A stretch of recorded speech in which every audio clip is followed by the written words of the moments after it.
മിച്ചഭൂമി കേസിൽ തിരുവമ്പാടി മുൻ MLA. George തോമസിന് തിരിച്ചടി.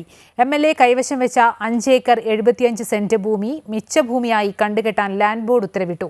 എന്നാൽ വീടുൾപ്പെടുന്ന 35 സെന്റ് സ്ഥലം കണ്ടുകെട്ടുന്നതിൽ നിന്ന് ഒഴിവാക്കിയിട്ടുണ്ട്. തന്റെ കൈവശമുള്ള ഭൂമിയിൽ മിച്ചഭൂമിയില്ല എന്ന വാദത്തിൽ ഉറച്ചു നിൽക്കുകയാണ് ജോർജ് തോമസ്. തിരുവമ്പാടി മുൻ എം.എൽ.എയും CPM നേതാവുമായ ജോർജ് തോമസ് മിച്ചഭൂമി വിൽപ്പന നടത്തിയെന്ന പരാതി ശരിവെക്കുന്ന വിധത്തിൽ താലൂക്ക് ലാൻഡ് ബോർഡിന്റെ റിപ്പോർട്ട് നേരത്തെ പുറത്തു വന്നിരുന്നു. ജോർജ് തോമസ് 2001 അഗസ്റ്റി എന്ന ആളുടെ പേരിൽ എഴുതി നൽകിയ 1 ഏക്കർ ഭൂമി തന്നെയാണ് 21 വർഷത്തിനു ശേഷം ഭാര്യ ആനിസ് ജോർജിന്റെ പേരിൽ വാങ്ങിയതെന്നാണ് ലാൻഡ് ബോർഡ് കണ്ടെത്തിയത്. മിച്ചഭൂമി എന്ന് നേരത്തെ സ്ഥിരീകരിച്ച ഈ വസ്തുവിൽ ഇരുനില വീട് നിർമ്മിച്ചതായും താലൂക്ക് ലാൻഡ് ബോർഡ് ചെയർമാന് റിപ്പോർട്ട് നൽകിയിരുന്നു. ഇതിന്റെ അടിസ്ഥാനത്തിലാണ് എം.എൽ.എ. കൈവശം വെച്ച 5.75 ഏക്കർ മിച്ചഭൂമിയായി കണ്ടുകെട്ടാൻ ലാൻഡ് ബോർഡ് ഉത്തരവിട്ടത്. എന്നാൽ വീടുൾപ്പെടുന്ന 35 സെന്റ് സ്ഥലം കണ്ടുകെട്ടുന്നതിൽ നിന്ന് ഒഴിവാക്കിയിട്ടുണ്ട്. തന്റെ കൈവശമുള്ള ഭൂമി മിച്ചഭൂമിയല്ല എന്ന വാദത്തിൽ ഉറച്ചു നിൽക്കുകയാണ് ജോർജ് തോമസ്.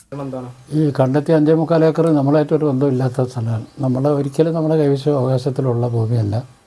അവർ കണ്ടെത്തി അതാണെന്ന് അവർ സ്ഥാപിക്കുകയാണ്. അങ്ങനെ സ്ഥാപിക്കുകയാണെങ്കിൽ അവർ ആ ഭൂമി എവിടെയാണെന്ന് കണ്ടുപിടിച്ചോട്ടെ, ഏറ്റെടുത്തോട്ടെ, നമുക്കൊരു തടസ്സമില്ല. ഏതായാലും എന്നെ ബാധിക്കുന്ന ഒരു വിഷയം അതിലില്ല. എൻ്റെ കൈവശത്തിലും അവകാശത്തിലുള്ള ഭൂമിയിൽ 1 സെൻറ്റ് പോലും അവർ മിച്ചഭൂമിയെ കണ്ടെത്തിയിട്ടില്ല.